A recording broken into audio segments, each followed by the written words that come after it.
Yeah, I'll react to that, sure. In the last episode, I had to sneeze, but I didn't. Let's go. Preemptive, like, how did Claudius's Roman, how do you pronounce that? Like, when there's apostrophe after the S, which is obviously a possession. Anyways, Roman Emperor conquer Britain in 430 AD. In 43 AD, sorry. Jeez, I can't talk. Let's go.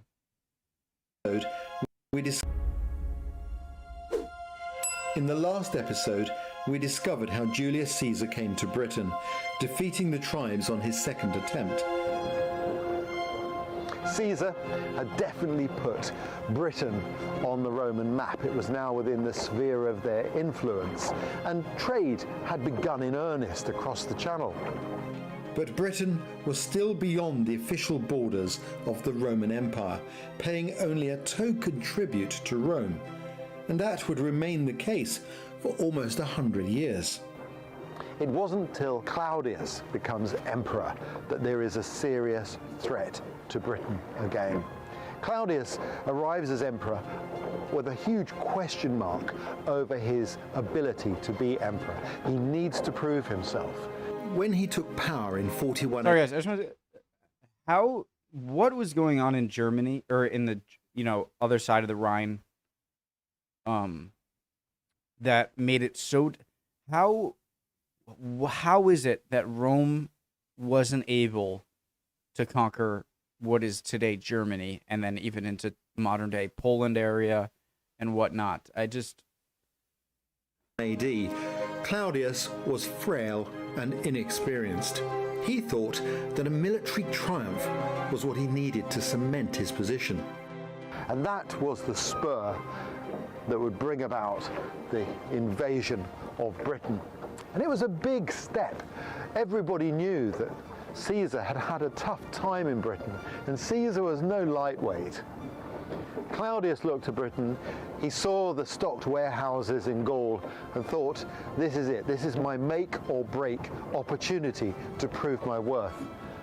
To do so, he looks to his top general, Aulus Plautius, and he sets in motion the most professional maritime invasion force of the age. In many ways, we won't see anything like this invasion until the Normandy landings in 1944. One of the things that really interests me about these Roman invasions is the crossing of the Channel. The Romans feared the Channel. They called it Oceanus. And it is an incredibly dangerous waterway. The tidal currents here are very, very strong. It's a narrow waterway. And of course, the weather is very fickle. When Caesar embarked to come to Britain, his men just jumped on the boats and away they went. I think his legionnaires would have followed him into the teeth of a volcano. They had such faith in him. When the Claudian invasion is preparing to set forth across the Channel, they hesitated. And it was only when Narcissus, a former slave who'd become free, attempted to address them on behalf of Plautius. I mean, think about it, guys. You could, oh my God, I want to go, but think about the disaster that could happen in, the Channel if there was a sudden storm, could just swallow an entire army. And it's not like you can just, let's send a little portion or maybe you could do that. But I can definitely see how it would be intimidating with boats of the day and not knowing, weather and stuff like that. It's hard to predict weather now, but the idea that you could have an entire army just drown is got to be pretty scary. And Claudius, that the legionaries became indignant and said, don't you talk to us. And then out of their indignation, they board the ships and come to Britain. With the soldiers finally on board, Plautius sets off for Britain. When Caesar had first landed in Britain on this stretch of the Kent coast, he'd faced a fierce fight to get on shore. So this time the Romans weren't taking any chances. This was a masterpiece in military planning. There had been a big build-up for this. There were more ships. The invasion fleet, maybe 800 ships. The Britons had got word of a build-up in Gaul and military activity, but then I was gonna say, how did they know in such a long coastline? Like, they actually put up a fight to them getting onto the beach. Like, how did they know they were coming ahead of time? But he just said Britons had got word of a build-up in Gaul and military activity, but then it never seemed to come, and the season got later and later and later, and eventually they thought, as had happened on previous occasions, the Roman army had changed its mind. And so the British warriors dispersed. But of course, they hadn't changed their mind. Imagine this scene. Perhaps 800 ships, packed with crack legionnaires, with auxilia, with cavalry, with supplies and enough food to stay here for several months. This was a new type of invasion. This was an invasion with the intent of conquest. Of course, the Britons had faced the Romans before, but that was almost a century ago. Roman technology had moved on since then. To find out how a Claudian soldier's equipment was different, I met up with a group of reenactors. Legio II Augusta. Well, here we have a brilliant example of how things changed in that 100 years in the way of armour. Gone is the chain shirt, and we have the plated, what is called lorica segmentata, but the Romans called it a cuirass. The sword is a short stabbing sword, shorter than the early. This is a Mainz pattern blade. It's slightly wasted along the straight edge, and it has a longer, thinner tip than the Pompey style sword, which I have here.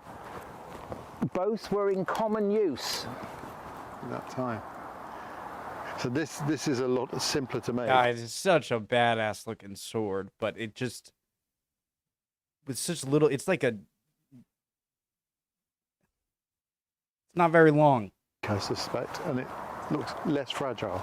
Yes. This is the slightly older version. A slightly older version.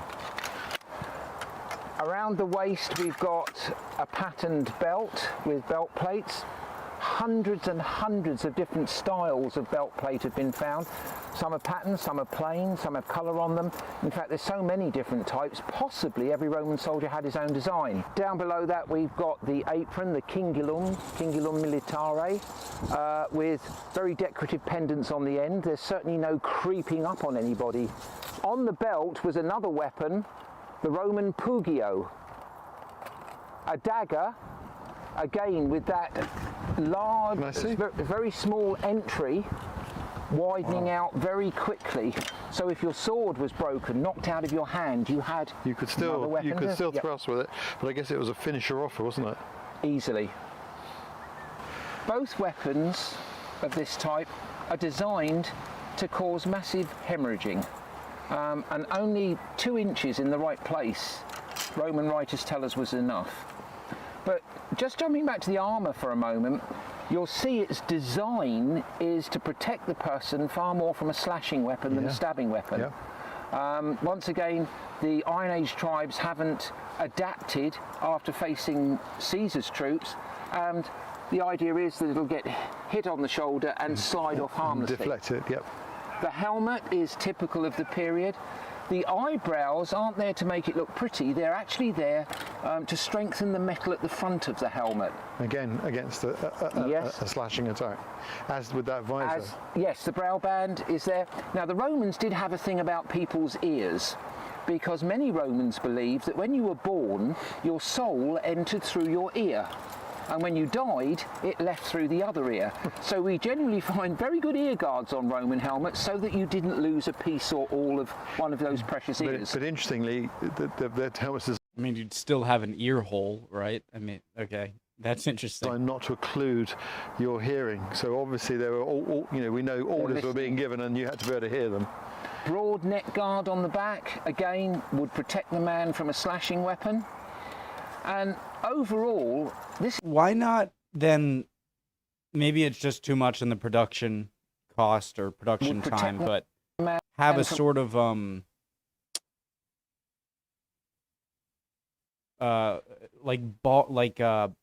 mesh or a chain mailer or like a little steel bars so that like it'd protect it from a thrust into your head or an arrow, but you could still hear. But maybe it's just too much production. From a slashing weapon. Broad neck guard on the back, again, would protect the man from a slashing weapon. And overall, this is a heavily armoured infantryman. Yeah. What does it weigh? 60 pounds in all. Wow. With everything, shield, javelin, armour, helmet. These were the soldiers that were now on British soil. And this is where we believe those soldiers spent their first night, at Richborough in Kent. Here I'm meeting Roman historian Simon Elliott to find out more about the Claudian invasion force. For me, this is literally the most important site in Roman Britain because it's the beginning and the end of the Roman occupation in Britain. So is this where you think Aulus Plautius had his marching camp? I think it is, and in actual fact, the archaeology proves it because we found the ditches from the invasion marching camp the Romans built here. It's worth remembering that when the Roman military are campaigning anywhere in enemy territory at any time in their history, at the end of every marching day or fighting day, they don't stop and make the tea and put the tents up. They spend 3 hours manually, physically building a marching camp, which is a temporary fort. And they do that quickly. I mean, these camps are impressive things. Absolutely, it is, and the scale here is astonishing. Guys, I would love to see how muscular a soldier is. Like, what kind of physique is built from being in the Roman military at the time, you know? Like, I'd imagine you have pretty strong arms. Or I would just imagine, like, what the Roman workout, you would say, just doing all that stuff, being a soldier, carrying that equipment around, moving, fighting, training. I just wonder how much that builds someone up, or if they would look more or less like a normal person today, maybe smaller, obviously, but it's like an invasion beachhead, effectively, because we've uncovered around 600 metres of just the eastern wall, which is right behind the later Saxon shore fort wall over there. The walls we can see here are later, built around the 3rd century AD. But these ditches are believed to be part of that initial marching camp. It's astonishing to think that these earthworks may have been dug by the Roman invasion force on their very first day in Britain. We can imagine now the troops, they didn't sleep the night before. They've come across Oceanus, the channel which we know that the Romans feared, and it is a fearsome piece of water. And they've landed. What do they do next? The first thing I would say, Ray, is to remember that they've had a very long day. Because basically, as you say, the night before they've probably not slept. This is a terrifying prospect. So they come across, they're expecting opposition, doesn't arrive, but even then they're now in enemy territory. So sorry, I had to get comfortable there. you say the night before they've probably not slept. This is a terrifying prospect. So they come across, they're expecting opposition, doesn't arrive, but even then they're now in enemy territory. It's been a long time since the Romans have arrived here. So the first thing they do is they send out their scouts to make sure that where they're landing, all the way up and down the coast, by the way, is fairly protected, and they're not going to be attacked as they're landing. Once they're sure of that, then they start building the marching camp for the night. Now, a marching camp is a fortified base which will protect them from enemy attacking. So what you're looking at probably a double or triple ditch, probably about 5 metres wide and 2 to 3 metres deep, with an ankle breaker in the bottom to snap the ankle of anybody who tries to go through it if he doesn't place his foot properly in the bottom, with stakes either side. And then the earth from the ditches gets turned into a bank on the inside, and then each of the legionaries and auxiliaries carry a stake as part of their engineering kit, and each stake goes to make a palisade. Now the one here is immense, and this is only one of probably many up and down the coast. That's awesome. I always had a question about this kind of properly in stuff. the bottom, with stakes either side. And then the earth from the ditches gets turned into a bank on the inside, and then each of the legionaries and auxiliaries carry a stake as part of their engineering kit, and each stake goes to make a palisade. That's so awesome. Now the one here is immense, and this is only one of probably many up and down the coast. This is probably the headquarters because it's such a great place to land, and we know here, at least from the Eastern Wood Ditch, that it's probably about 600 metres or more long, and we've even found the fortified gate they built on the very first night they landed in Britain.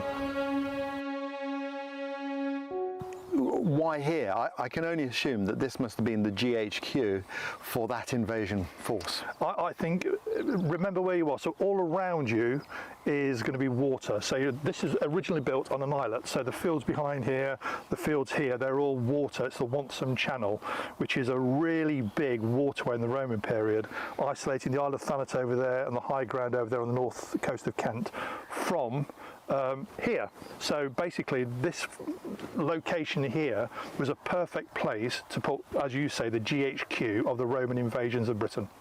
And early on, after they've arrived, they would have sent out their reconnaissance troops, their explorates. They would have sent out their foraging troops, all mounted, to get the lay of the land, find out where the enemy are, and raid local villages for food. Absolutely essential.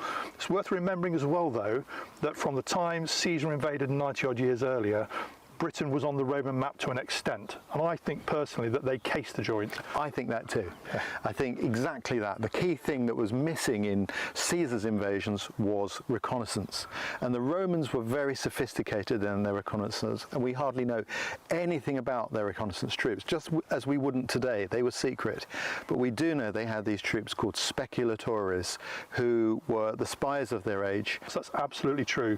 The Romans had two things in abundance. They had grit to come back after they'd lost, and they'd learned from their mistakes, and also they were very good at adapting the weapons and technology and ideas and tactics of their opponents. And with the speculatores, that all comes into one. So they learned all the mistakes from Caesar 55 and 54 BC. So when Plautius came here on behalf of the new Emperor Claudius, who really was desperate to make his name, this was a huge Hail Mary for the Romans, let's face it. The speculatores would have been all over the place. This was a very well planned and executed invasion. Damn! Thanks for watching this video on the History Hit YouTube channel. Love it. I really want to learn more about the it shows you the advantage that a society like the Roman Empire has over a less centralized, less organized, and less, the advantage that a place has that is